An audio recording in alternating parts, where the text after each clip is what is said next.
नमस्कार बच्चों, आज आपका कार्यपत्रक 29 आया हुआ है और यह विषय हिंदी है।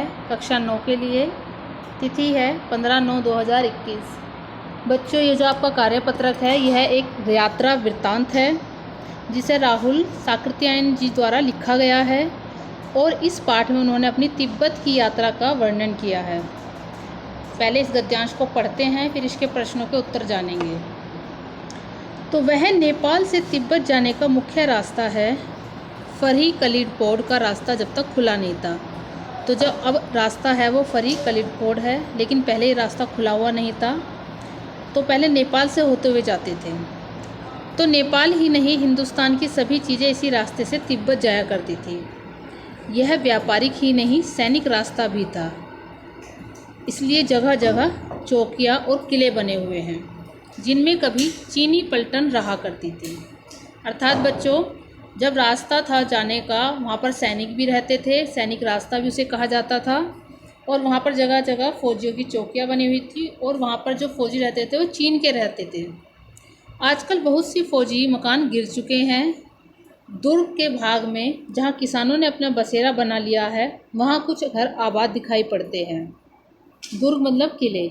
तो वहाँ पर क्या किया है, किसानों ने अपना बसेरा बनाने लिया, किसान रहने लग गए हैं और कुछ घर आबाद दिखाई पड़ते हैं, मतलब कुछ घर में लोग दिखाई पड़ते हैं।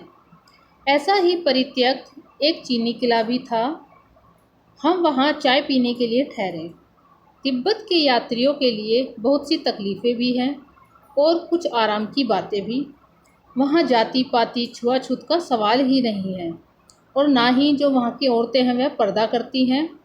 बहुत निम्न श्रेणी के भिखमंगों के लोग चोरी के डर से घर के भीतर ही नहीं आने देते, लेकिन आप बिल्कुल घर के भीतर तक चले जा सकते हैं। तो यह आपका गद्यांश दिया हुआ था, सिर्फ इतना ही। और इसके जो इससे संबंधित प्रश्न हैं उनको देखते हैं कि लेखक कहाँ की यात्रा के लिए निकला था बच्चों। तो जो लेखक है वह तिब्बत की यात्रा के लिए निकले थे। ठीक है। प्रश्न नंबर दूसरा है, यह रास्ता व्यापारिक ही नहीं सैनिक रास्ता भी था, यह कैसे पता लगता है? तो यह रास्ता व्यापारिक ही नहीं सैनिक रास्ता भी है, यह इस बात से पता चलता है कि रास्ते में जगह जगह सैनिकों की चौकियां और किले बने हुए थे जिनमें कभी चीनी पलटन रहा करती थी। और नेपाल का ही नहीं बल्कि हिंदुस्तान की भी बहुत सी चीज़ें इसी रास्ते से जाया करती थी।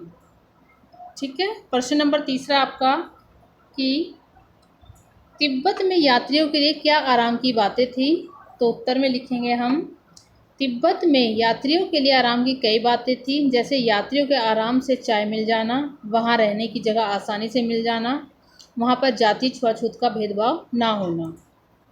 प्रश्न नंबर 4 है कि बहुत निम्न श्रेणी के भिखमंगों को लोग किस डर से घर के भीतर नहीं आने देते थे? तो उत्तर हो जाएगा आपका चोरी के डर से। तो ये प्रश्न थे आपके और आपकी वर्कशीट पूरी हुई। सभी बच्चे काम करके जल्दी से जल्दी ग्रुप में भेजें। धन्यवाद बच्चों।